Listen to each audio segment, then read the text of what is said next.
Historia de la filosofía, por Nicolás Abagnano, volumen 3, 279, parte séptima. La filosofía entre los siglos XIX y XX. Capítulo 13, el neoempirismo, 810, Wittgenstein, las tautologías.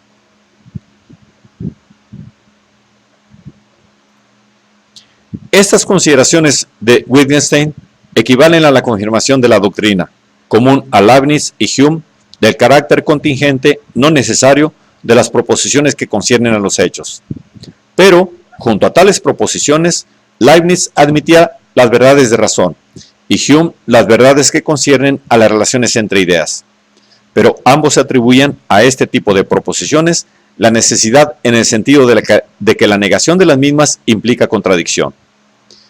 Wittgenstein admite, junto a las proposiciones elementales, que expresan las posibilidades de los hechos y son verdaderas cuando los hechos las confirman, proposiciones que expresan la posibilidad general o esencial de los hechos, pero que son verdaderas independientemente de los propios hechos. Estas proposiciones reciben el nombre de tautologías, y su tratado constituye una de las mejores contribuciones de Wittgenstein a la teoría lógica.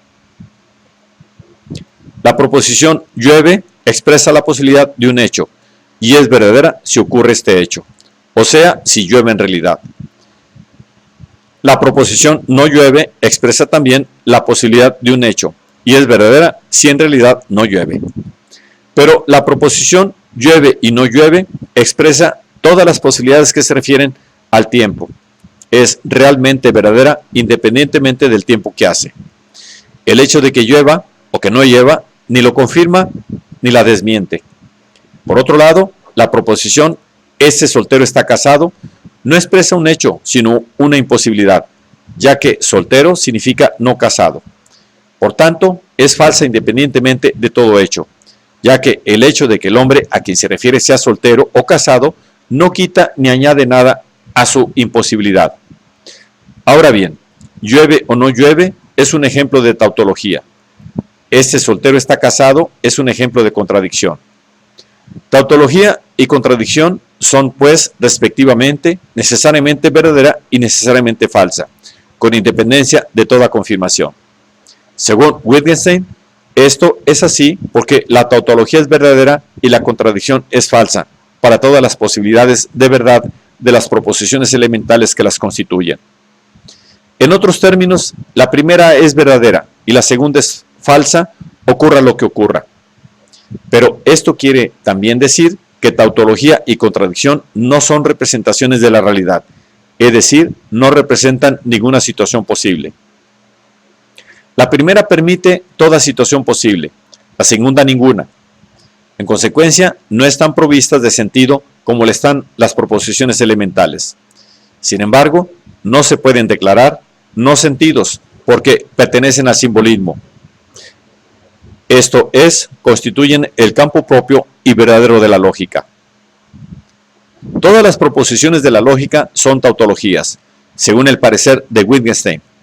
Las proposiciones no dicen nada, son analíticas en el sentido kantiano.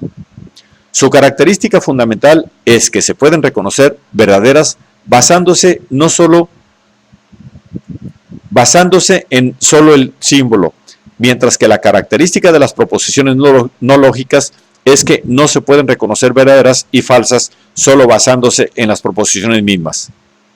Las proposiciones lógicas no dicen nada porque no conciernen a hechos, sino a modos posibles de conexión entre las proposiciones o de transformación de una proposición en otra. Es decir, conciernen a operaciones puramente lingüísticas que establecen equivalencias o no equivalencias de significado entre expresiones lingüísticas. Por esta razón, la experiencia no puede ni confirmar ni contradecir las proposiciones lógicas. La única conexión de las proposiciones lógicas con el mundo es que presuponen que los nombres tienen significado y las proposiciones elementales sentido. La lógica revela lo que hay de necesario en la naturaleza de los signos lingüísticos. En la lógica habla la naturaleza misma de los signos necesarios. A la lógica se reduce la matemática, que en opinión de Wittgenstein es un método de la lógica.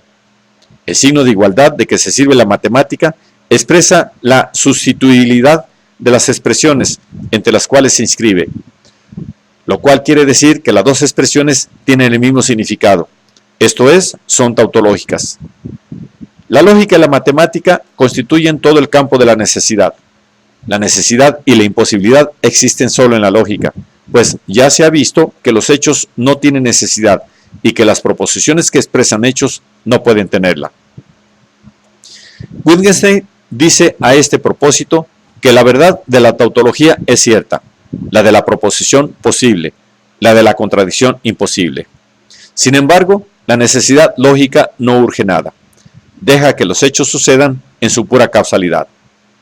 De esta manera, replantea Wittgenstein la dicotomía instaurada por Hume como distinción entre proposiciones significantes que expresan hechos posibles y proposiciones no significantes pero verdaderas, que son tautologías.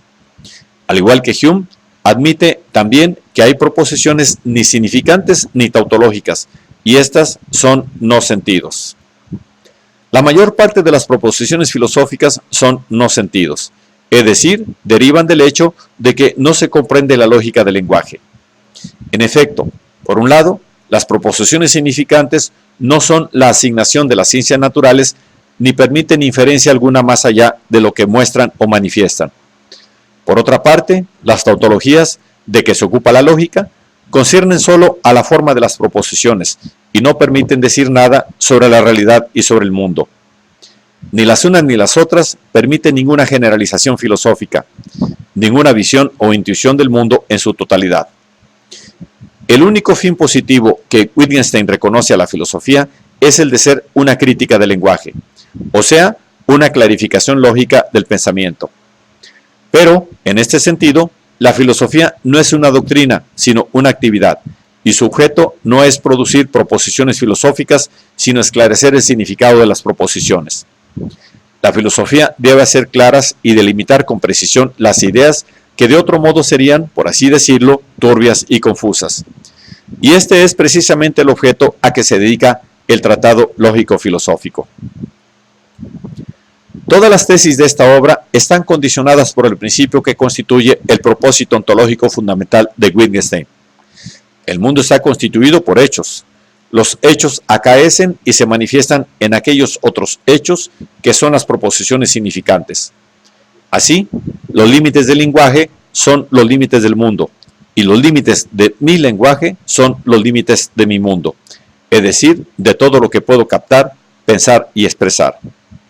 En este sentido, el solipsismo es verdadero, pero no en cuanto reduce el mundo al yo, sino más bien en que reduce el yo al mundo.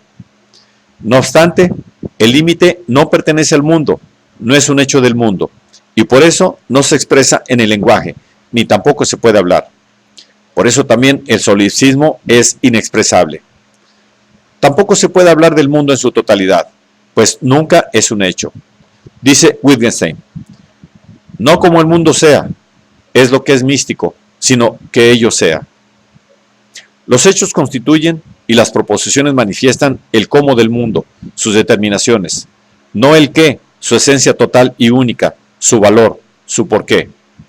En cuanto al valor, que es un deber ser, nunca es un hecho, y si es un hecho, deja de ser valor, de modo que en el mundo no hay ningún valor, y si lo hubiera, no tendría valor. Por tanto, tampoco puede haber proposiciones de ética. La ética es inexpresable. Tampoco se puede hablar de la muerte, que no es un hecho.